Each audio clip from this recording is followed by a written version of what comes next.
Esse é o chupa-chupa. Esse é o chupa-chupa. Todo mundo tem medo do chupa-chupa. Que ia aparecer em Tainá 3, mas não tinha orçamento pra disco voador num filme com um índio na Amazônia. Tá aqui minha reclamação. Tá lá o episódio do Freecast!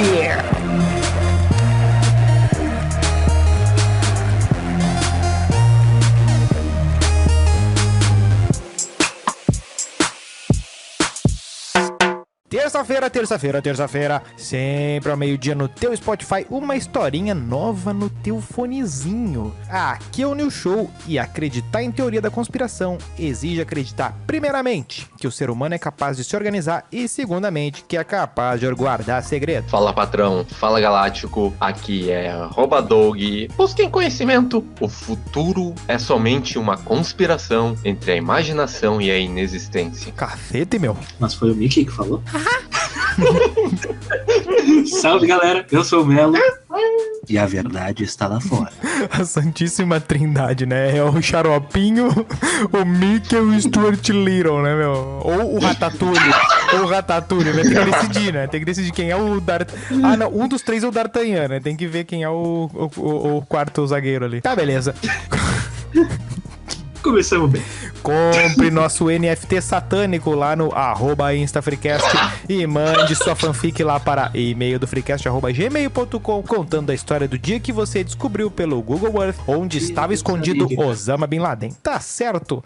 Senhores, em especial meu caro redator de pauta, o aqui @Doug, se a gente tivesse que amanhã acordar cedo, botar nosso terno e óculos escuro, like Bill Smith, na época que ele era engraçado, pra investigar uma conspiração mais detalhadamente, qual tu apostaria tuas fichas pra um evento joia? Um evento joia? Que seria, vamos investigar essa aqui tem coisa. Essa aqui tem coisa. Eu iria nessa dos Rostos de Belmez. Opa. Eu acho que é uma história muito assustadora. Me dá preview. Os Rostos de Belmez são um dos maiores enigmas da história. O fenômeno começou na Espanha, na década de 70, quando o Rostos... Começou na Espanha ou na Itália?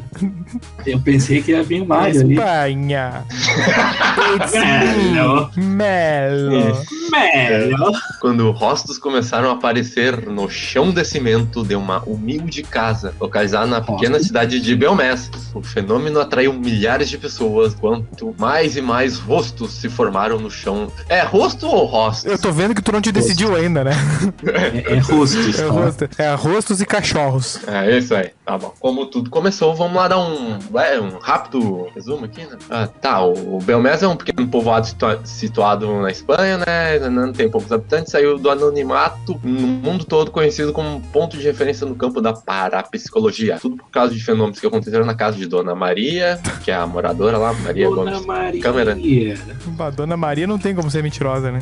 Ela estava cozinhando, usando o fogo da lareira da sala como fogão. Tá bom, né? Até que ela se afastou a panela e olhou para o chão, onde viu um rosto. Ela levou um grande susto, pois era um rosto grande, no cimento de sua sala, perto da lareira. Tá bom, né? Vocês lembram que tinha uma época, eu não sei se isso ainda tem hoje, provavelmente não, quantidade que tinha desses negócios de, apareceu Jesus num pão, fiz um pão de queijo, apareceu Jesus no pão de queijo. Toda hora isso, velho. Toda hora. Eu lembro uma hoje que apareceu a Virgem Maria no vidro de uma casa e foi lá. Eu lembro disso. Eu lembro disso. E tu ficava olhando assim, né, assim, pá, velho, não sei se eu tô vendo. Depois de descobrir que era um migué que fizeram com maçari próximo. Aí é brabo, né, cara? Aí é brabo, eles brincam com a nossa vida. A gente achando ali que a história era da hora, que era um troço divertido, que era um negócio de outro mundo, e era só algum filho da puta nos trolando. Não, eu lembro muito da Márcia Goldschmidt, que dava de tarde aquele horário de quem não tá fazendo absolutamente nada produtivo. E, era umas coisas tenebrosas, assim, né? Ela entrava na casa e aí caía um negócio de cima do roupeiro e não sei o que. Eu lembro de um que era a transcomunicação intergaláctica. Ficava uma mulher meio que com um crochê, e ela meio que se comunicava com os aliens e ia desenhando o rosto dos aliens em crochê. Meu Deus. Bicho. Vocês chegaram a ter medo do ET de Varginha? Eu era cagado. Cara, eu não sei se eu cheguei a ter medo. Eu acho que eu tinha mais curiosidade. Porque eu lembro de o Fantástico fazer umas matérias, não era nem na época, eu não sei se era antes ou depois do ET de Varginha ali, ou talvez até contemporânea ali, de matéria de tipo de, sei lá, de meteoro, de ET e coisa, e só a trilha sonora já era suficiente, assim, né, pro cara, quando é aquela trilha sonora de coisa séria, né, município de tal coisa. Sim, o cara fica naquele suspense ali, era muito doido isso. Né? Tanto é que eu lembro de uma vez no Ratinho, sei lá se eu já contei, que disco voador na Lagoa dos Patos. Bicho, falou Lagoa dos Patos. Puta, é aqui na esquina, né, bicho? Que ele podia ter parado ali. Porque Passo Fundo do Brasil veio depois e já cagou. Agora Lagoa dos Patos é ali na esquina. E aí tu pensa assim, a gente pega um outro ali. A noiva da Freeway, fantástico. Lembra desse? Esse Miguel é bravo. Esse Miguel é bravo, mas dizem que isso é uma história real. Juro que o pior lugar. Não, mas a prova de que é mentira. Mas ali falavam que tinha uma cidade embaixo da lagoa. Não, o que tinha na lagoa era ali tem 1 milhão de história de avistamento, né? Isso que é o brabo.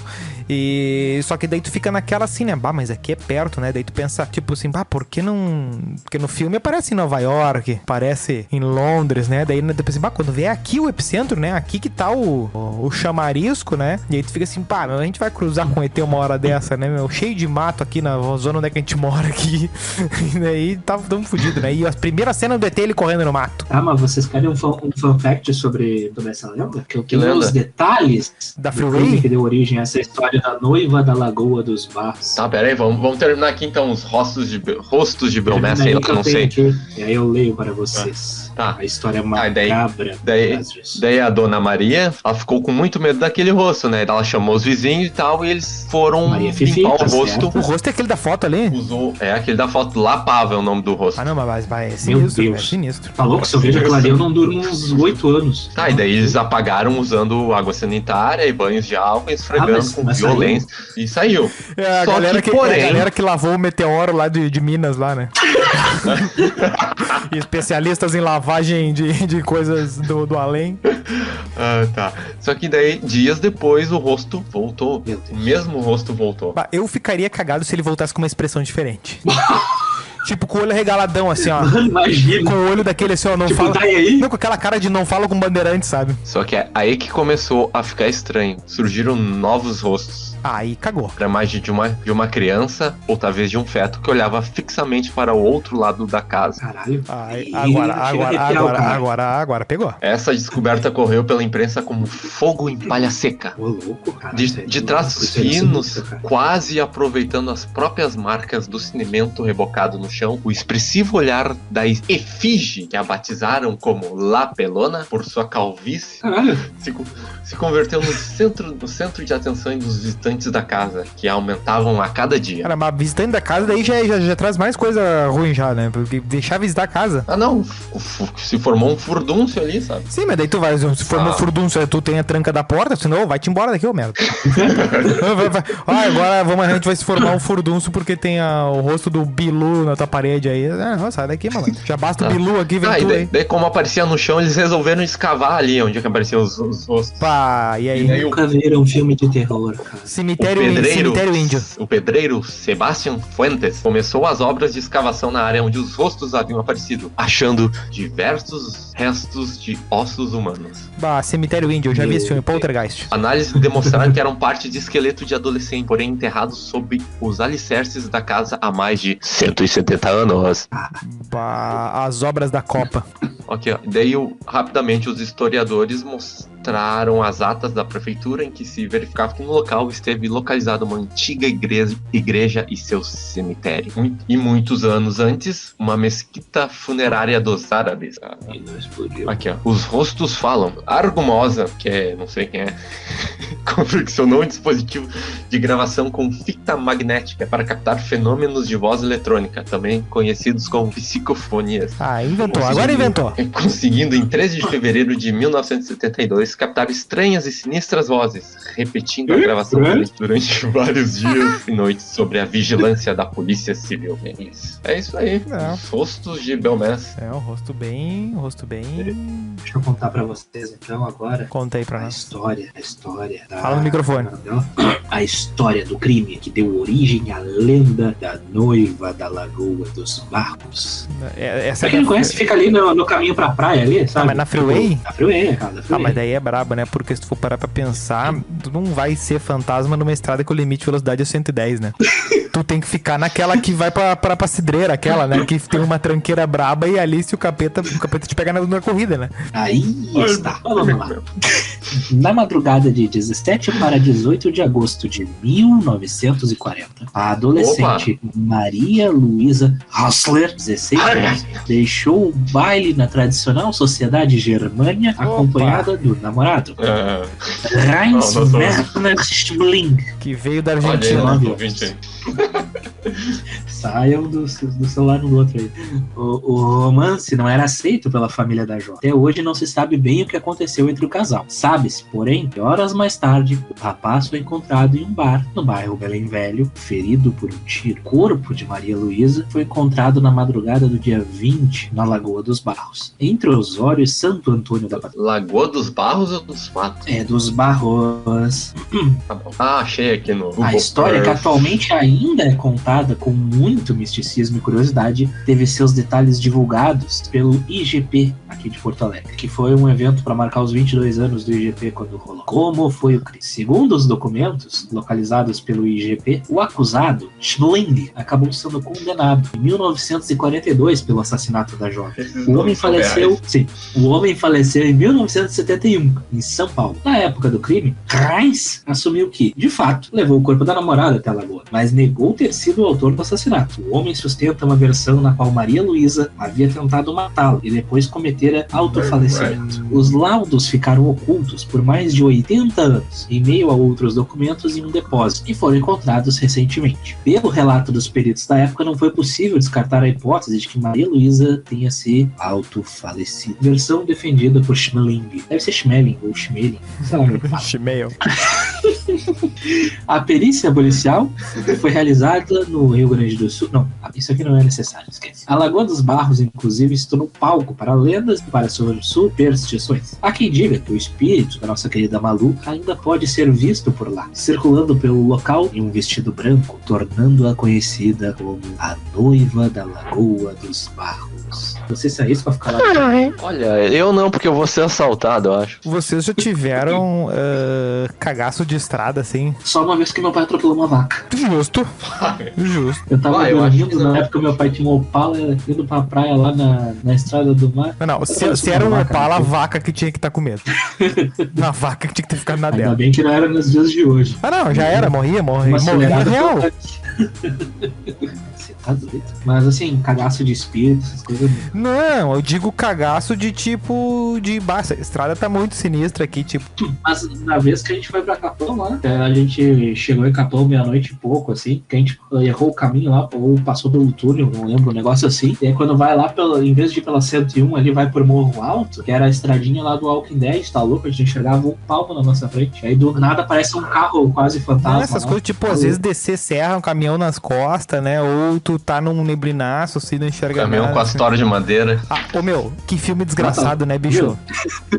Ô meu, tá ligado que a gente falou do filme Premonição lá no episódio do Halloween, né? Alguns dias depois da gravação do episódio, eu tava indo com uma Guaíba ali, e tinha 2 daqueles caminhões na minha frente. Eu reduzi e fiquei no cantinho, esperando que se acontecesse alguma merda, desse tempo pra fazer alguma coisa. Aí fiquei atrás do caminhão de diesel. Eu fiquei atrás de um carro seguro. Monza. Vai, aí só entrando no ar aquele cheiro de Baygon, né, velho? Cheiro de Baygon. Mas e tu, Nilcinho? Qual conspiração tu iria investigar se fosse um MIB? Ah, eu acho que nós temos uma aí que nós botamos de tema pra nossa galera ver os X-Files da Cientologia, né, bicho? Que é que é uma obra de arte, né? Cientologia, pra quem não sabe, tipo... Eu não sei como é que o documentário não foi pro Oscar. Não, se for ver como o documentário, ele é meio... não é das melhores obras cinematográficas já feitas, assim, né? Mas, tipo, o que é, né? Foi um troço inventado no século XX, tá? O fundador viveu aí nos anos Dos anos 30. Todo mundo, tipo, não tem nada antigo aí, tá? O cara morreu em 80 e poucos, tá? O fundador, tipo, imagina todas as religiões do mundo, né? Aí tem uma delas, o fundador, morreu faz uns 40 anos atrás, né? Beleza. É o senhor Ron Hubbard. E o que acontece, né? Ela pegou... Só um fun fact, o nome do cara é Lafayette. Lafayette Ronald Hubbard. Exatamente, Lafayette. E lembrando que o nosso querido filme A Reconquista é baseado na cientologia. Perfeitamente. Bem lembrado. O que acontece, né? Basicamente, o lore dessa religião é que assim, ó, existe um lorde espacial intergaláctico, Xeno. Meu Deus. Que ele invadiu a Terra, tá? E os espíritos que foram mortos naquela época é meio que aquilo que nos atormenta. E eles estão por aí, tem essas energias e tal, mas todos nós também temos alguma dessas energias dentro da gente, né? E tem todo esse misticismo, esse lore todo aí. Beleza. O que acontece? E outra coisa, né? Qual é o principal chamarisco deles? É ter famosos como seus... membros. Como seus membros, né? Aí tu vai ter o Tom Cruise, tu vai ter... Exatamente, tu vai ter a Handmaid's Tale lá, como é que é o... Elizabeth Moss. Elizabeth Moss que não basta sofrer em todos os filmes e séries que ela faz, ela tem que sofrer na vida real, né? Esse tipo de coisa. E aqui ele vai contar a história de um dos primeiros famosos que era um jogador de rugby, tal, australiano, que foi morar nos Estados Unidos. E o que acontece quando tu te filia a essa religião? Tu faz um contrato de 1 bilhão de anos. Exatamente. O negócio é 1 bilhão e alguns quebrados. A conta é exata, né? Tu tem um... Acho que é 1 bilhão e 5 anos, um negócio assim. É um negócio bem assim. E aí tu fica num sistema de trabalhar voluntariamente, aquelas coisas, tu ganha voluntariamente, entre aspas. Exatamente. Só que o que acontece? Daí e aí quando tu é, por exemplo, pai e mãe, tu tem que tirar os teus filhos do sistema escolar, porque o sistema escolar é corrupto, e toda essa coisa, Depois o pessoal não acredita em vacina, o pessoal acha que a Terra é plana. Exatamente. É uma coisa que assim, ó, é tudo favorável a formar uma bolha real, assim, né? Tipo tudo. Então, tem que comer a placenta, né, do filho quando nasce. Mais ou menos por aí. Mas daí o que acontece? Esses membros, eles, a partir do momento que eles estão trabalhando ali, eles sofrem e também fazem o ataque, massivo de telemarketing pra comprar materiais, né? Como assim telemarketing? Dos aliens, isso. Que o quê? Que é vender... Conseguir doações, né? Conseguir doações, né? Não, conseguir doações, mas principalmente comprar a fita do curso do não sei o que. Agora tem o aparelho do não sei o que. Também, né? Os livros. E toda semana tem um troço. Tem uma mulher no documentário que ela relata ter recebido 250 ligações numa semana. E eles compravam tudo. Isso, eles compraram... Eu não lembro quanto é que foi o prejuízo. Acho que foi mais de 200 mil, uma coisa assim. Exatamente. Dólares, no caso. Não, que é uma coisa que a gente vê nesses contos normal, que tu sempre... Assim, ó, eu vou dar um curso que é as 10 lições pra você ficar milionário. E aí depois o cara lança um outro curso. Assim, peraí, né? Tu já me deu um curso, agora por que eu vou comprar um outro curso? O negócio que eu não sei se é exatamente relacionado à maçonaria, de fato, mas tinha um negócio que uma amiga minha, ela participava, que tipo, era uma sociedade secreta, entre aspas, assim. Clube de vampiro. Que daí tu ia avançando nos níveis e tal, tinha os cultos, digamos assim, só que tipo, pra te ir avançando, tu tinha que ir comprando os livros e aprendendo a doutrina dos caralho. Tem uma questão... esquema de pirâmide. Mas essa cientologia tem algo relacionado, não sei se vocês conhecem a seita do Templo dos Povos, que teve aquele suicídio em massa em Jonestown. Isso aí é mais parecido com a galera lá do Charles Manson lá. É outra parada. Ia passar um cometa e eles falaram que era uma nave que vinha buscar eles. Daí tinha o Jim Jones, que era o rei da seita, sei lá o nome, falou que todo mundo tinha que se matar. Esse é um outro que a gente pode explorar, mas é uma outra parada, é uma outra loucurada, né? E mistura eu acho que o caso que mais junta, assim, é com aquele do que até tem que eles contam de uma forma mais lúdica lá no Era Uma Vez em Hollywood lá, que contam um pouquinho da seita do Manson lá, né? Que tem... que era um cara gente boa, né? Um cara joia, né? Uma turma joia. Uma turma boa. Uma turma da paz e do amor lá, que por acaso esbarrou com Brad Pitt. Mas, na questão da cientologia, do que acontece? acontece? Na medida que tu tá ali, beleza, tá tudo funcionando, tá tudo jóia. Tu fica morando ali e trabalha, os caras meio que te sustentam na questão de alimento e tu fica ali. Só que daí o que acontece? Uma hora alguém quer sair. Uma hora alguém quer sair da Matrix, né? Uma hora alguém encheu o saco. Ou, por exemplo, a mulher quer engravidar e ela trabalha 24 horas por dia ali naquele negócio. E a mulher engravidou. E aí o que aceita fala assim, mas daí se tu engravidar, tu não vai trabalhar aqui, né? Tu vai deixar de... Eles forçam o quê? Forçam o abortinho. Exatamente o que relatam nesse documentário. Sempre usa a expressão o que eles relatam. É verdade. Porque tem essa questão do manter o controle, estar aqui. E daí, por exemplo, quando acontece de tu ter um filho que foi que aderiu à religião cedo e os pais já saíram alguma coisa, o que ficou, ele é incentivado a cortar as relações com esse que saiu, porque esse que saiu vai estar falando mal da religião, e isso, né, e pra qualquer religião, quem fala mal da religião é o inimigo, né? Então tu cria uma coisa de que quando tu sai da religião, tu perde o contato com as pessoas que eram teus próximos, né? Por exemplo, assim, era eu e meu irmão que nós éramos da religião e tal. Na medida que eu saí, eu não consigo nem falar mais com ele, eu não vou conseguir acessar mais, né? Cria essa barreira e vão ter meio que uma polícia secreta, tipo uma coisa quase Guerra Fria, assim, né? De uma polícia secreta dessa... pra fiscalizar essas questões, pra vigiar, pra ter a informação, pra chantagear a pessoa. Eles fazem uma brincadeira com isso no The Boys. Pra tu poder entrar nessa religião, tu tem que ser rico, tem que ter dinheiro, ou Não, tu pode ser um pé rapado? Mas tu tem que comprar os negócios. Se tu não tem dinheiro, tu doa o teu tempo.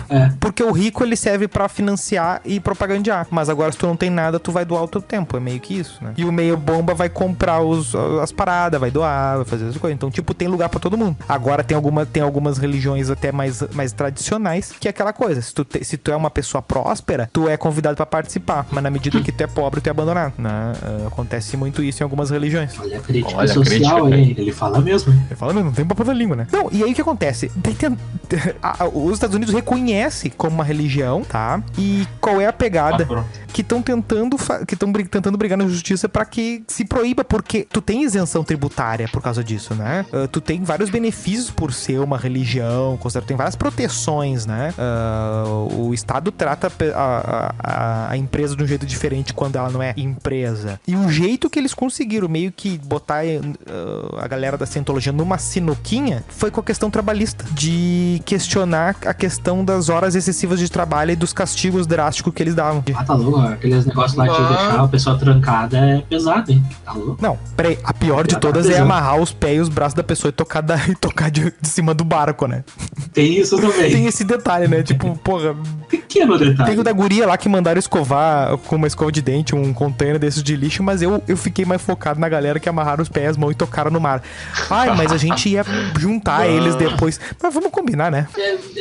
Assim, pega um cara ali que não sabe nadar, e o que o cara faz? O cara morre. Não, não é nem legal brincar desse negócio de empurrar amigo da piscina, porque pode dar uma merda. Imagina... Não, pode estragar o celular. A gente tem exemplos claros aí de que quando tu empurra a amiguinha na piscina, ela pode errar e dar com o queixo ali. Puta merda, o cara pegou o negócio lá do fundo do planeta. Essa eu não peguei essa ref, hein? Depois eu te explico. Não, e aí o que acontece? Tem um cara que fala que ele ficou 15 anos trabalhando mais de 100 horas por semana e não ganhando sequer um salário mínimo. Tipo, 100 horas por semana. É 2 jornadas de trabalho mais um pouco. Não ganhava nada, nem comida? Só davam uma comida no rabo dele. Não, davam a comida e meio que o básico ali pra tu ficar nas coisas. Tipo, é o viver do troço, entendeu? De forma que tu não consegue sair dali, porque tu não vai ter pra onde é aqui. Tu é completamente dependente deles. E tu fica nessa. E meio que a briga tem toda a quinquilharia. E aí tem todo aparelhos. Tem aparelhos pra medir a energia do não sei o que. E cria-se um lore de conhecimento sobre uma coisa que não tem fundamento em absolutamente nada, sabe? E são E é muita gente. E os aliens entram onde nisso? Pois é. O Alien tá lá na origem do lore, né? Só isso? É só isso? Não tem, tipo... Eles não vão vir buscar a gente, não. Eles não vão sair falando pra quem é de fora isso, né? Só o alto escalão que sabe, que tem contato com eles. E aí eles. tem isso aí, né? Tem essas coisas, porque, tipo, quando morreu esse líder, que foi recentemente, entrou um outro e meio que fechou isso aí, entendeu? Então, essa tal da salvação, a moral do que... Tipo, qual é a finalidade da coisa toda, não tem... Mas tem um troço curioso, né? Que todas essas religiões, assim, em geral, elas normalmente têm alguma coisa assim do tipo, vamos infringir a privacidade das pessoas, vamos coibir a liberdade da pessoa, vamos alguma acusação de extorsão, ou até mesmo a mais famosa, que é sempre, né, o charlatanismo. É curioso como tudo tem coisas muito parecidas. Deve ser só coincidência. Existe todo um conhecimento sobre algo que não vai, entendeu? Então não existe. Tipo, como se fosse uma ciência, assim, sabe? Mas vamos lá, qual a diferença entre a cientologia e a astrologia? A diferença é só que um não tá obrigando o outro a trabalhar, mas os dois acreditam em coisas que não existem. Um é socialmente fazem a cabeça das pessoas de um jeito absurdo. Olha, a astrologia, pelo menos, tu pode dizer que tá com base que tá com base em, tipo, essa estrela aqui existe, essa estrela aqui existe, essa estrela aqui existe, só que, tipo, o que tu não consegue dizer é porque esse desenho espacial, ela vai influenciar, tipo, daí qual é um grande argumento que se fala assim, porque a gente sente a onda gravitacional de bilhões de anos e ela atravessa o nosso planeta, a gente vai sentir, beleza, fechou, as coisas do espaço nos afetam por motivos de sol e tudo mais. Joia, todo mundo concorda com isso. Agora, qual a explicação plausível para que a formação estelar influencie especificamente um ser de um jeito e um ser de outro, a partir não só do... Porque uma coisa é a lua mexer a água toda pra um lado, toda pra um outro. Agora, outra coisa é tu ter a tua personalidade formada na hora que tu... Não é nem que tu nasce, é na hora que tu sai da barriga. Não, detalhe, né? O horário, ele vai ser numa parte do mundo e outro em outra parte. O dia que tu nasceu, na verdade, é o dia com base num calendário que é diferente, por exemplo, do calendário que a gente já falou lá, é diferente. E a posição planetária não é a mais correta possível. Também, porque dependendo de onde tu tá localizado no globo terrestre... Não, que as constelações zodiacais são as mesmas em todo o globo. Então por que na China é o dragão, o rato, a serpente... Não, mas daí não é constelação, cara. É o zodíaco chinês, cada um tem o seu zodíaco. Não, mas é assim, tipo, não é pelo horário, em tal época vai estar tal constelação no céu. Então, isso vai definir. É isso, parte do princípio. Daí tu não precisaria de um calendário, se for esse o caso. Mas é aquilo, em 10 mil anos... A posição é errada, né? E a cada 10 mil anos as constelações vão mudar. Aí que tá o outro porém. Não vai ter mais constelação de Câncer, de Gêmeos daqui a 10 mil anos. Aí vai vir o Serpentário, vai subir os Cavaleiros de Bronze. Mais ou menos por aí, porque nada disso faz o mínimo sentido. Beleza. E uma onda, mesmo que uma onda gravitacional te influenciasse, ela é minúscula. Ela é menor que um átomo. Não tem energia. Então, não faz sentido. Não tem energia que vai influenciar. Não tem energia estelar que vai influenciar mais do que, sei lá, o fato da tua mãe fumar crack quando tu tava nascendo. Alguma coisa mais pé no chão, assim, sabe? Não, mas real. Aí eu perdi o argumento. Mas real, assim, sabe? Tipo, tu nasceu e foi deixado numa lixeira e aí tu não sei o que, e aí te adotaram e coisa e tal. Isso vai influenciar a tua vida muito mais que qualquer estrela. Pode ter certeza, né? Se teus pais eram umas pessoas joias, eram os filhos das putas, vai influenciar muito mais do que as estrelas. Ou se tu tomava água todos os dias, se tu fazia exercício, não sei o que. Olha aqui, ó, a quantidade de quilômetros que tu andou dos teus 0 anos até os teus 20 influencia muito mais do que qualquer signo. Mas assim, ó, bota o cu na reta que isso é verdade. Mas sabe por que tu tá falando isso? Porque tu é escorpião. Não, eu sou serpentário. Eu sou serpentário. Mas assim, ó, voltando para as teorias, tem uma que eu acho muito interessante, que é aquela do D.B. Cooper. Ah, do D.B. Cooper é muito legal. Muito legal, não sei qual que é essa aí. Manda pro colega que é.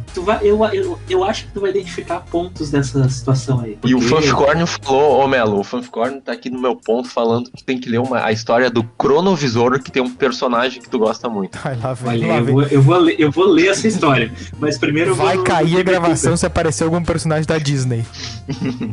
Ainda bem que o Patolino não é da Disney. Eu não Nas falei vésperas... Patolino, mas era ele mesmo. Nas vésperas do Dia de Ação de Graça lá de 1971, um avião foi sequestrado por um homem que se apresentou como Dan Cooper. Relatos do evento dizem que ele escreveu um bilhete à aeromoça. É verdade esse E bilhete. por sua vez não leu. Ela ignorou o bilhete ali do cara. Deve ter pensado, mas que tarado! Olha o cigarro aí, meu. Aham. Viu? Vai Fala lá. mal do E sangue.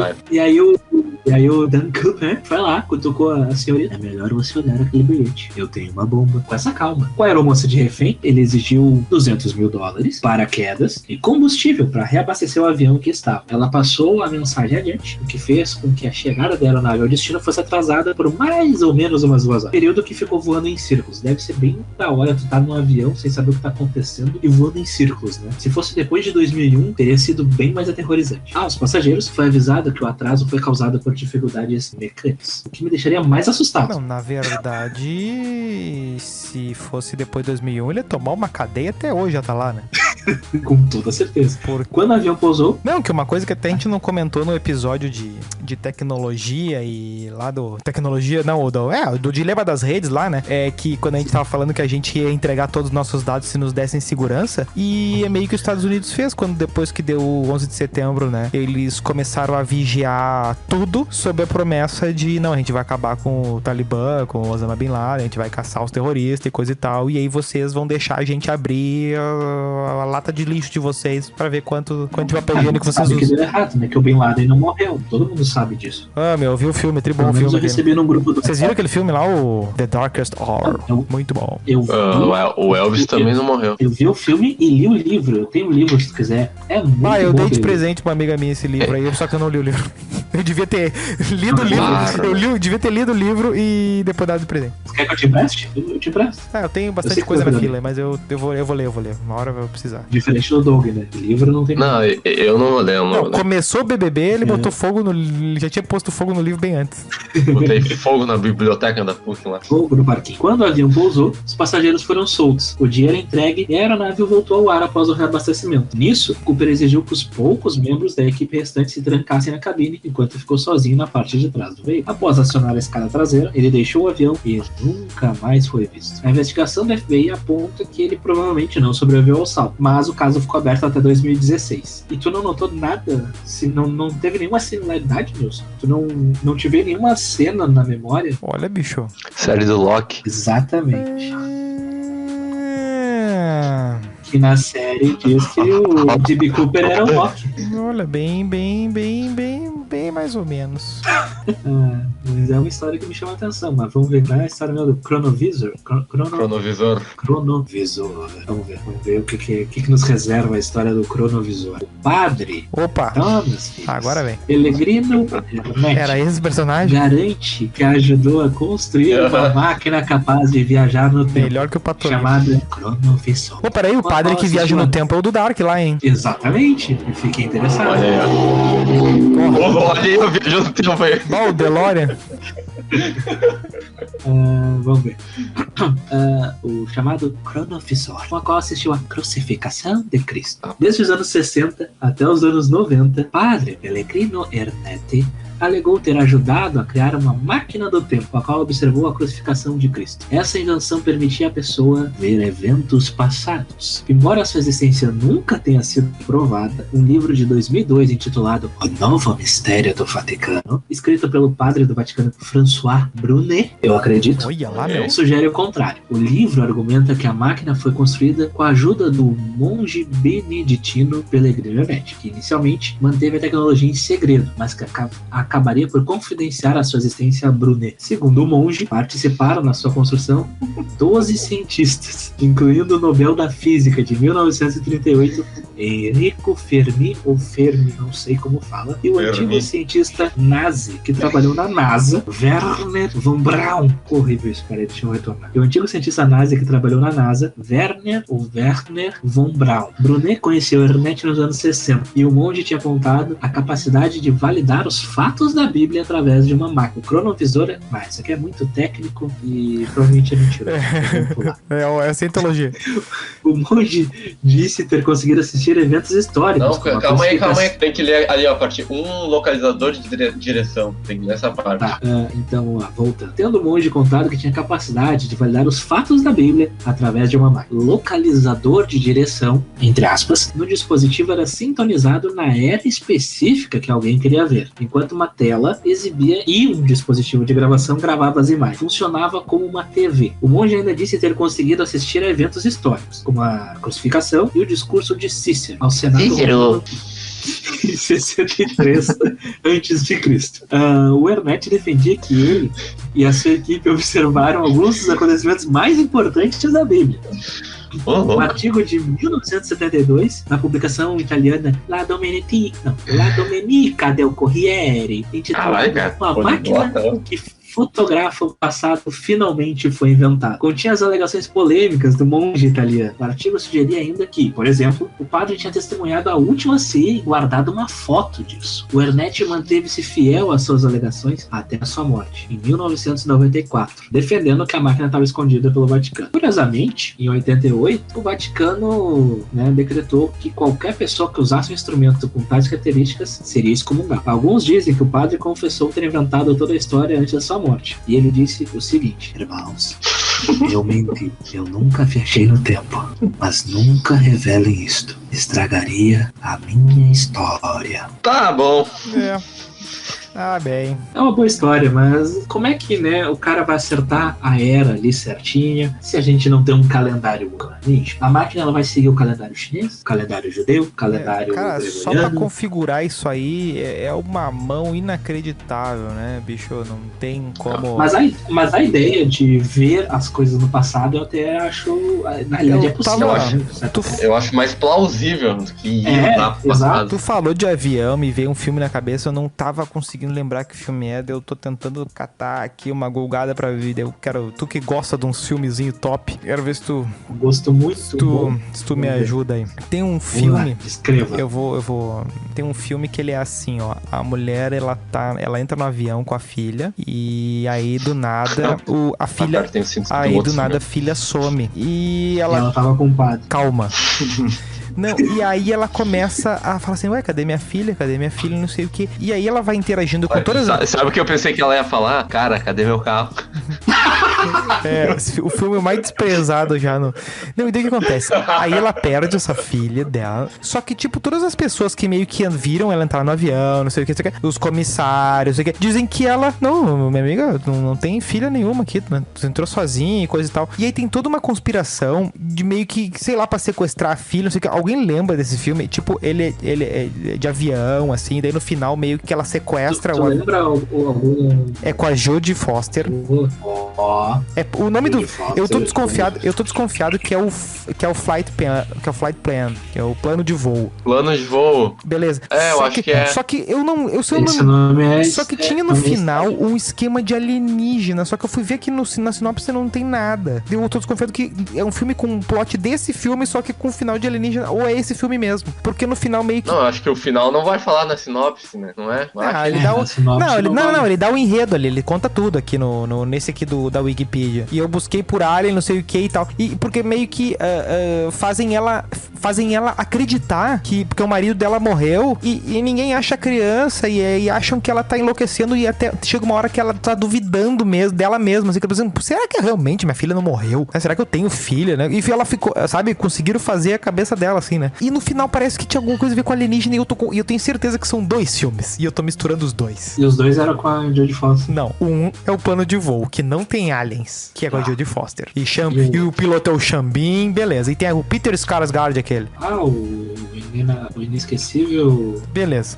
Ninguém lembrou do filme. Joia. Não vou conseguir te ajudar nessa, infelizmente. Que apesar de ter um gosto muito duvidoso. Mas é aquela coisa do tipo da pessoa ali que é convencida de que não tem e tu é junto, tu não sabe se o filme tá te mostrando o que ela acha que tá acontecendo ou se de verdade o que tá acontecendo. Na dúvida, assistam esse filme aí e me digam se tem aliens no final. Tem um de avião. Eu achei um aqui, ó. Tem um de avião o voo do navegador. Mas eu acho. 86. Aqui, não, ó. eu acho que é mais novo. Mas tem os aliens. Eu acho que tá misturando dois filmes. Não, isso eu tenho certeza. Ó, tem a Sarah Jessica Parker. Não é esse aqui, não é. Uai. Tá bom, gurizada. Eu tentei lembrar de um filme, não foi. Não rolou. Mas é que, assim, de avião, eu só vi os filmes basicamente do 11 de setembro e um com. Cara, Denzel? Fez lá o Busca Implacável. Tu não viu aquele O Aviador? Não vi. Com o DiCaprio, meu. Não vi, eu realmente não vi. Uma vez eu tinha um preconceito antigamente com filmes de avião. muito específico. Porque não tem dessa. É aquele que o avião tá infestado com cobras. Caralho. Mas eu lembro tem o desse Top filme, mas eu Gun, nunca né? Que é vi. um baita filme de avião. E eu nunca vi. Puta merda. Eu comecei a ver o Top Gang, mas eu não terminei também. É bravo. Que tem o Charlie Sheen e o Alan Harper lá. Eu esqueci o nome do ator. Aí ele sabe, Pedro. Mano, meu, cara, na capa tem uma cena do cara tirando um frango. É óbvio que eu vou ver esse filme. Um filme que tem cenas legais de avião é o Dunkirk ou Dunkerque pra que... Eu comecei a ver esse filme e eu não terminei. Puta merda, Guilherme. Mas eu não terminei por um motivo muito específico. É que faltou luz quando eu tava vendo. E depois eu nunca mais retomei o filme. Ô Nilson, tu não tá misturando o filme Plano de Voo com Contato? Não, Contato eu saberia. Contato não. Não. É um negócio que assim, ó, que acontece dentro do avião e aí tem um plot louco. Aí no final, desde o início, eram os alienígenas, só que a mulher não tinha se dado conta que eram os alienígenas. É meio que isso, sabe? Só que eu não sei descrever o filme pro Google me dar a resposta. Vamos ver. Filmes com avião e aliens. A gente tem o Lapso do Tempo, que é de 2016. Não é tão novo. O Voo 93. Vamos ver aqui. Deixa eu já perder o tempo com a história do Vai avião. no chupa-chupa. Vai no chupa-chupa. Maravilhoso. Prometheus. Prometheus, mas não cumpriu. Esse filme eu não vi ainda. Falaram tanto mal que eu ainda não vi, mas eu acho que eu vou achar legal.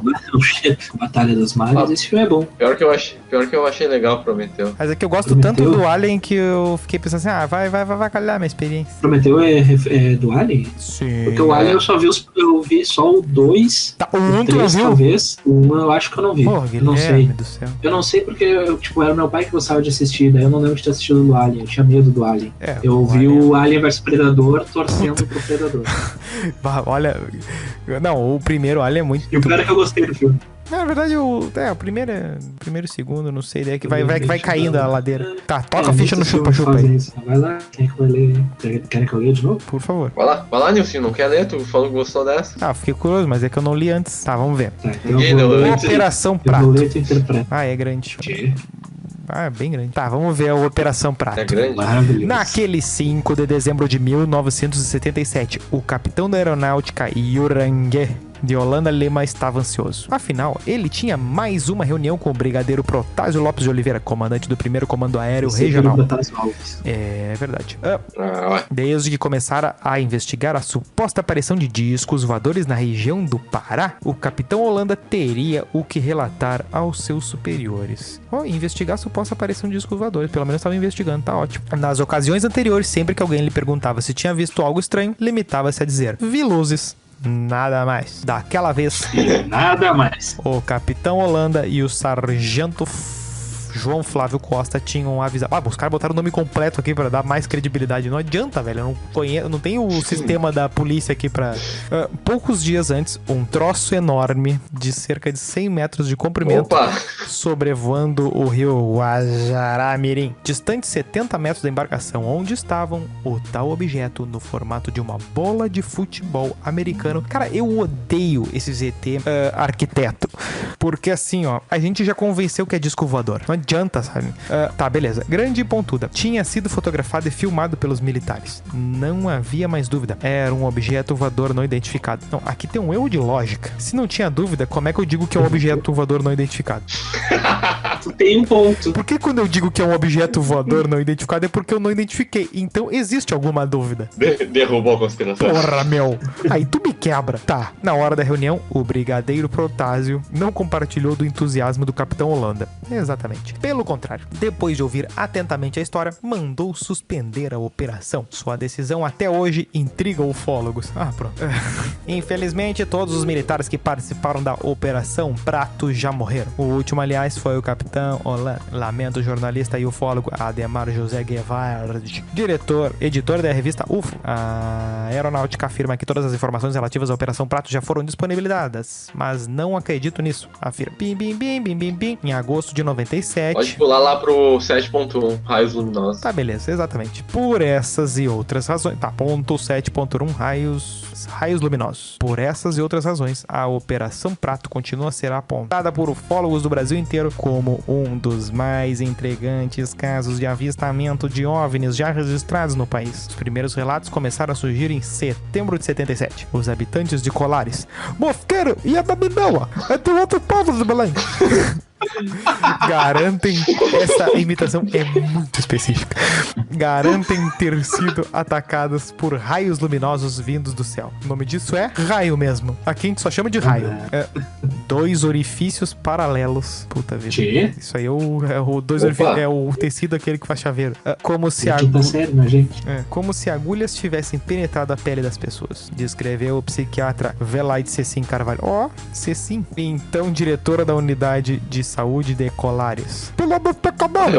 A 96 quilômetros da capital. Olha, a equipe do programa Linha Direta Mistério, exibido em 25 de agosto de 2005. Agora temos credibilidade. Segundo relatos da médica, os pacientes davam entrada no posto de saúde com sintomas de anemia, tontura e febre, e ainda marcas de queimadura de primeiro grau pelo corpo. Logo, o fenômeno foi apelidado pelos ribeirinhos de chupa-chupa ou luz vampira. Olha aqui, meu amigo, vou explicar um negócio. Quando tem num pool de nomes, num brainstorm, de um lado, chupa-chupa e luz vampira, o nome é chupa-chupa. Deu, entendeu? O nome é chupa-chupa. Não tem. Ai, vamos, é chupa-chupa ou luz vampira. Esquece luz vampira é lixo. É chupa-chupa. Como é que chega na UPA falando de chupar? Bom, bim. Nunca me esqueci do pânico estampado no rosto das pessoas que diziam ter sofrido ataques por luzes que desciam dos céus e extraíam sangue delas. Recorda o jornalista Carlos Mendes. Tem um filme de abdução, né, que vem o raio e leva tudo e deixa a roupa no chão. Bom, é aquele do Guerra dos Mundos, não é? O Guerra dos Mundos? Mas tem um outro mais novo que é um pouco mais legal, a cena, assim, da pessoa dando vazar e... Tá, beleza, vamos ver. Escalado para cobrir o caso pelo jornal O Estado do Pará, calcula ter entrevistado 80 testemunhas. Tomados pelo pavor, os moradores da região se uniram para afugentar os invasores. Eu tô imaginando tochas aqui, tá? Beleza. Não passava pela cabeça deles que o intruso pudesse ser de outro planeta. Na verdade, seria melhor pra eles que fosse de outro planeta, né? Porque, né? O que as pessoas iam fazer com a pessoa, né? A hipótese mais provável era obra do demônio ou castigo divino. Porra, meu, não tinha History Channel pra alguém... Quem escreveu isso foi teu Tá, não. Porra. Não tem... À noite, família... Foi escrito em Santo Ângelo. À noite, famílias inteiras acendiam... Essa é outra, né? À noite, famílias inteiras acendiam fogueiras, batiam latas e soltavam fogos de artifício. Tá, o carnaval de Recife. Outras, mais religiosas, rezavam o terço. Uma pessoa que solta fogos não é religiosa agora. E quem é que escreveu isso aqui? Foi de Pets. Tá. Outras, ainda empunhavam paus, pedras e espingardas. Olha, faltaram as tochas. Faltaram as tochas. Diante do desespero da população, operação, o prefeito pediu socorro às Forças Armadas. Bah, eu queria atender esse telefonema. Foi quando o coronel Camilo Ferraz de Barros, que já foi 10 do Inter, chefe da segunda seção do Comar 1, convocou o Capitão Holanda, então comandante do Paraçar, um esquadrão de elite, cara, muito específico, que realizava operações de busca e salvamento para chefiar a missão. Eu acho que aqui tá o ponto bom, que é se era castigo divino ou uma ação comunista. E a gente encerra por aqui. Durante 4 meses, Holanda e seus homens permaneceram no litoral do Pará, munidos de binóculos. Os guerrilheiros enlouquecidos, portando seus binóculos, câmeras fotográficas e máquinas filmadoras e R$10 caso precisem ir a um orelhão e ligar pra polícia. De dia, entrevistaram as vítimas dos ataques e as testemunhas dos avistamentos. Aviamentos é loja de comprar tecido. À noite, se revezavam para monitorar o céu. Bah, que operação! A Operação Prato foi a maior missão militar para investigar OVNIs de que se tem notícia no mundo. Bah, a galera foi promovida depois disso aqui. Ah, com certeza. Tiago Luiz Tiquete, presidente da Comissão Brasileira de Ufólogos, concorda. O que mais me impressiona é o fato de termos investigado algo tão incrível e ainda hoje não sermos capazes de explicar o que aconteceu. É por isso que era um OVNI, né? A equipe chefiada pelo Capitão Holanda contava, entre outros, com o primeiro tenente médico Pedro Ernesto. Olha, ele pisa na camisa do São Paulo. No dia 26 de outubro de 1977, o psiquiatra foi psiquiatra tinha que ter dado remédio pra uma galera aí, mas tá beleza. É verdade. O psiquiatra foi a um vilarejo chamado Santo Antônio de Ubituba, no município de... Ó, a Cocota entrou. O Axl Rose. O hino da União Soviética explodindo. Ouvir relatos de avistamentos e ataques de luzes insólitas. Meu Deus. Na hora de redigir o seu relatório, o psiquiatra deu o veredicto. Histeria coletiva. Puta vida, agora virou real. Opa! Agora sim.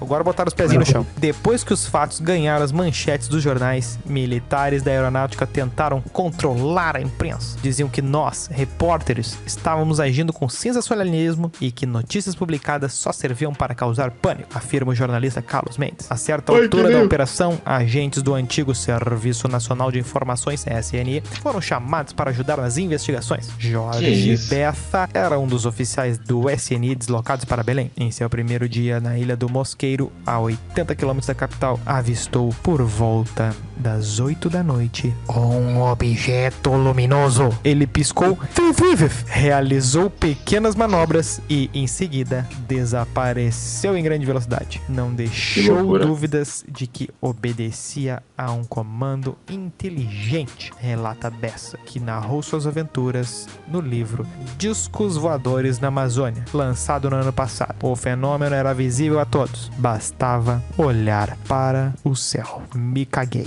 Esse é o chupa-chupa. Esse é o chupa-chupa. Todo mundo tem medo do chupa-chupa. Que ia aparecer em Tainá 3, mas não tinha orçamento pra disco voador num filme com um índio na Amazônia. Tá aqui minha reclamação.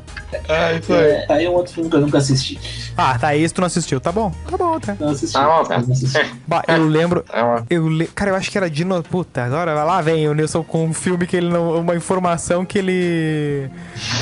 Ele não sabe completa.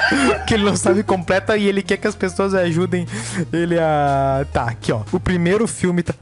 pior que tem um Tainá 3, que na verdade é Tainá A Origem. Que tipo, em 2000 saiu o filme Tainá, que é da Indiazinha, beleza, aventureira. Uma criança, é um live action, tá? Até aí, beleza. Só que eu lembro que na mesma época, tava no cinema Tainá e um outro filme. Só que esse outro filme era muito mais legal. Mas assim, eu acho que era X-Men ou Dinossauro. Os dois são muito legais. Sim. Aí eu lembro uma vez de ter ido. E a Nova Onda do Imperador também. Caraca, qual filme que foi, será? Bom ano pra filme. Bom ano pra filme, realmente. Pequena Sereia 2, poxa. Esse é imperdível. Space Cowboys. Tá, quando ver foi Dinossauro. Ou Nova Onda do Imperador. Fui ver no cinema esse filme. Aí tava... Sabe aquele dia que tipo que tu tá de bobeira em casa e tu acaba indo pro trabalho do teu pai?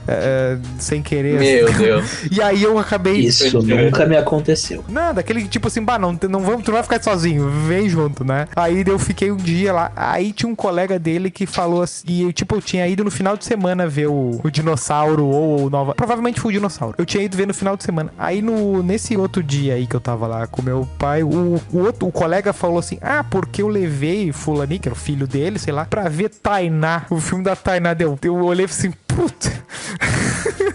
Vê Tainá, meu. Olha, tava dando dinossauro, você vê Tainá. Cara, no ano que tem Gladiador como filme no cinema, o cara vai ver Tainá. Não, aí certamente foi a última vez que foi ver filme com o filho, né? Não, cara, eu lembro. Eu acho que foi dinossauro. Só aquele filme que a gente gosta, o Brilho Eterno de Momentos Sem Lembranças. Ah, é verdade. Como é que era o plot? Claro. Como é que era o plot, Douglas? Não lembro.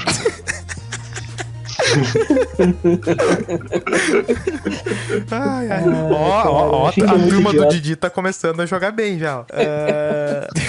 Não, mas assim, cara. Cara, lançou o Senhor dos Anéis. Não, cara, eu lembro. Exatamente, é isso que eu tô dizendo. Tipo, era uma sequência de paulada, assim, sabe? E aí, naquela semana eu tinha ido. Um desses aí que eu vi, que eu tenho certeza, foi o Dinossauro. Eu lembro que tava num volume absurdo, tipo, nas primeiras cenas que vem o Littlefoot, que não era tão Little assim, e quando ele vem pisando, o principal lá, dá um barulhão e treme tudo. Eu lembro de, tipo, da cadeira tremer fisicamente, assim, né? E assim, cara, sabe quando tá tudo silêncio e a cena é feita pra dar o cagaço mesmo? Eu lembrava daquilo assim, cara, e o outro malandro foi ver Tainá, bicho. E desse, não. Aí é brabo, né, não. Tu lembra que tinha os bonequinhos desse filme Dinossauro? Esse filme Dinossauro teve 1000 merchandisings, né? De figurinha do biscoito. Porque voltou o hype do dinossauro, né? Tinha a figurinha do... Como é que é do chocolatinho? Sim. Aquele voltou forte também. Chocolatinho? Tinha um chocolatinho eu lembro desse chocolatinho. que vinha com figurinha. Às vezes era... Tinha uma época que era espacial. Eu lembro que eu até tinha colado no meu roupeiro algumas coisas de... Tipo, tinha uns desenhos dos planetas alinhados, assim, umas coisas assim. É o Surpresa. O Surpresa. Aí teve essa época... Eu não sei se foi nessa época do dinossauro, não sei o que, mas... Vou anotar aqui pra colocar isso na capa. Porque logo depois dessa época já veio o hype da volta do Star Wars. Então, tipo, o espaço bombava e tal, e também dinossauro, e depois... Bom, paciência. Agora, Tainá é brabo, tudo bem, respeitamos a Amazônia, achamos legal, índio, floresta, mas aqui, ó, aqui não. Tainá não dá. Eu vi no colégio esse Tainá aí, meu. Provavelmente. Eu não vi. Colégio pra nós. Eu não estava em aula nesse dia. Provavelmente, que era a nossa... Eu queria ter visto, mas eu não vi. Tainá era a nossa Greta, né? Exatamente. Que era uma criança de, sei lá, 8 anos que falava assim, oi, amiga onça. E era isso, né? E não morreu. É que na real eu queria imitar o Mowgli, né? Não, porque o Mowgli não era pra estar ali. A Tainá meio que é dali mesmo. Tem esse ponto aí também. Porque o Mowgli... Não, tá. Tá bom, né? É isso. Eu gostava do Mowgli. É isso aí. E eu assisti algumas vezes o Mowgli. Gostava do Eu Mowgli. gostava do Mowgli. A melhor cena do Mowgli pra mim é a dança do Balu lá, que ele fazia... Somente o necessário. Não. É isso aí. O macaco dançando com o Balu, com a mãozinha pra cima, assim, é o... Era uma boa cena. Era uma boa cena. Tá, beleza, gurizada. Não, o Mowgli era um bom filme, era uma boa animação. É um bom filme de teoria da conspiração, né? Tenho medo. Que, na verdade, o Não, mais... pra encerrar... Código da Vinci. De teoria da conspiração, aonde que o Tarzan segurava o cipó? E outra coisa, né? Não tem como o cipó segurar uma pessoa, mas nem a pau. Depende da pessoa. Bicho, essas cordas de bar... O Tarzan era todo fibrado, ele tem uns 100 quilos, pelo menos. Não, e ele tava corcundinha, né? Porque ele, reto, deve ter uns 1,90, 1,85. Tudo bem que a gente não dá todo o crédito, não sei se merece, mas não damos tanto crédito assim pro CrossFit, mas nem o melhor dos crossfiteiros sobe uma corda tão rápido. O melhor dos melhores dos crossfiteiros. E o crossfiteiro perdeu em prova de resistência pra um fumante. E o crossfiteiro tá com a corda amarrada numa barra de ferro, né? Agora imagina o Tarzan, que tipo, tá, às vezes o cipó tá amarrado num lagarto lá em cima, e aí ele vem e puxa e vem abaixo. Não tem como, cara. E outra coisa, né? Que árvores são aquelas, né, bicho? 80 metros de árvore. Eu acho que o Homem-Aranha no primeiro filme não se balança nas teias com tanta desenvoltura. Não, o detalhe, né? Que o Homem-Aranha, em 95% das cenas que ele lança a teia pro céu, seja no desenho ou nos filmes. Ah, mas andaram corrigindo isso. Sim, no primeiro lado do Tom Agora onde 50%. ele chega no subúrbio lá, tem que estar correndo. Aquilo eu achei bem interessante. Não, exatamente. É o grande problema, né? Tipo, o bairro residencial vai jogar T aonde, né? No poste. Tomar um choque. Mas tá, beleza. Falando em conspiração, Código da Vinci é um dos filmes legais de conspiração. Tem Opus Dei, tem... É um puta filme, é uma puta franquia, na verdade, de filmes, mas que ali, depois do segundo filme, já deram uma viajada ali legal. É que tipo... O livro é chato. Não, é que tipo... Ah, lá vem. Mas esse eu posso dizer que eu li. Não, mas é que depois... Meu Deus, revelações. Ah, pera aí, para tudo. Teoria da conspiração. Douglas Leitor. Isso pode estar na capa do livro. Douglas é o bibliotecário oculto da PUC. Vamos mandar essa história pro fanfic. Não, a questão do Código da Vinci é que, tipo, ele é legal aquele primeiro livro, mas na medida que tu vai ler o segundo, tu vê, puta merda, ele só trocou a skin, né? É basicamente a mesma... Sabe aquela coisa que acusam a Marvel de, tem uma fórmula Marvel? Tipo, se tem um troço que tem fórmula, é o Dan Brown, entendeu? Porque ele basicamente, assim, vamos trocar os nomes e fazer o plot, e não sei o que, daí meio que toda a história dele tem a mesma pegada, tipo, é muito diferente de um Agatha Christie, então, de outra coisa. O filme assim. é melhor que o livro. Ah, não sei, porque sabe qual é que é a grande graça do livro? É que tu lê no teu tempo. Aí quando ele vai falando, e eu não sei, pelo menos eu achei legal isso, que quando ele vai falando das obras, tu vai na internet, olha as obras, né? E fica olhando aquelas coisas ali, né? Que estão comentando e tu vê, isso aqui, daí tu olha alguma coisa relacionada, te aprende alguma coisa da volta, né? Tem um cenário de pintores renascentistas ali que tu acaba te inteirando, né? Embora seja tudo dentro de um ambiente lúdico ali de conhecimento, mas igual tu vai vendo. É que nem ler romance histórico, assim, que tu sabe que é tudo essa coisa meio Merlin, assim, né? Tudo meio... Tem um pé na realidade, mas o resto tudo é uma palhaçada, né? É, tipo a Bíblia, né? Ah, lá vem, meu. Gostei, prossiga. Não, é só esse adendo que eu queria. É só pra avacalhar o raciocínio, só pra eu estar falando uma coisa, aí cortar pra um assunto absolutamente nada a ver depois, porque no meio tinha essa frase. Aí o cara que tá ouvindo assim, que estranho. Esse papo parece sem nexo. Esses é que são bons. Mas conclusão. Eu não acredito em absolutamente nenhuma conspiração. Pra mim é tudo papi furado. Não tenho paciência. Duvido de tudo. A humanidade não tem capacidade de guardar tanto segredo assim. Se tem algum troço muito jóia escondido aí, já vazou faz tempo e nem é tão jóia. A verdade é muito mais decepcionante. Eu tô contigo. Eu não acredito nessas palhaçadas, porque a vida real é tediosa. Eu queria acreditar, como eu queria que fosse verdade. Principalmente jovens, assim, mas... Não, eu acho que alienígenas existem, mas não da forma como a gente imagina. Não, mas tipo, o ET de Varginha, eu acho uma história fantástica, sabe? O Bilu também é fantástico. Mas tu vai adentrando, tu vai começando a encontrar inconsistência, sabe? Não, é que uma coisa... daí... Uma coisa é tu ver um Carl Sagan, um Neil deGrasse Tyson falar assim, pela quantidade de planetas e a tecnologia que a gente tem, o tempo que a gente tem de desenvolvimento, é possível que exista civilização em outro lugar, existe essa chance aí e tal, que a gente não tem como fazer estatística porque a gente só tem a referência 1, né? Agora, a partir disso, pra ter livros falando assim, não, porque existem 8 raças de alienígena, existem os Grey, os Beta Grey, os Richard Grey, os não sei o que, os nórdicos, os templários e não sei o que, e pirâmide do Egito. Não, mas tem um episódio do Cosmos que o Gus Sagan usa lá a equação de Drake lá pra ver o número de civilizações avançadas que tem da galáxia. E daí chega lá em 2. Caralho. Isso é interessante. Não, mas assim, tu consegue...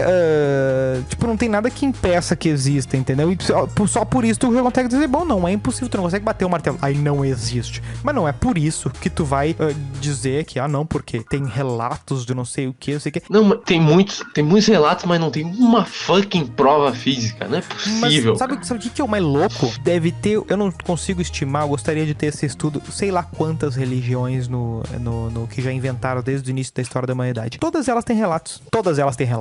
Tem no mínimo 83. Que 83, cara? Que número é esse, velho? É milhões, velho. Milhões. 80. Mas então, eu disse no mínimo. Não, é verdadeira a tua frase, mas pelo amor de Deus, né? O Melo chega num estádio, tá, o Melo Luciano Périco e o Pedro Neto assim, Lucianinho, qual é o público no Beira-Rio? Aí assim, no mínimo 83, estádio cheio. Bom, mentiu? Não mentiu, mas pelo amor de Deus, né? Eu dei uma informação verídica. Como falar? Um 7 ou 8. É assim que tem as conspiração. Falou uma verdade? Falou, mas não serve pra absolutamente nada. 83. Agora a gente vai na fonte mais confiável. Quantas religiões já existiram? Fonte mais confiável, o WhatsApp. Pergunta.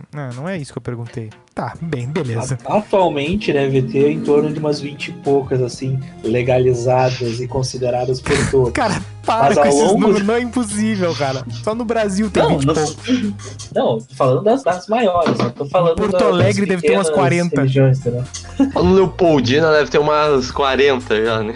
É que se tu for considerar como, por exemplo, cada uma dessas igrejas evangélicas que surge como uma religião, tá, mas tu vai meu ter amigo, várias de fato, mas se tu considerar como um globo só, mas globo só, mas uma religião, mas a porque... religião nasce sempre de uma dissidência de uma outra, no geral. Pera aí, tu tá querendo me dizer que cada uma dessas igrejas, amor e não sei o que lá... Sim, cada uma uma coisa. Meu Deus, mas é pior do que eu pensei. Diferente. O catolicismo segue a religião de Jesus, sendo que Jesus não era católico. E aí, como é que é? Porque era Jesus outra religião. Existiu, né, cara? Ah, lá vem. Tá, encerramos o programa. Perguntinha. Vamos ver. Uma perguntinha. Se você fosse um alien e viajasse 1 bilhão de anos-luz até o planeta Terra, você empilharia pedras ou ensinaria os humanos a serem mais amorosos? Não consegue, né, Moisés?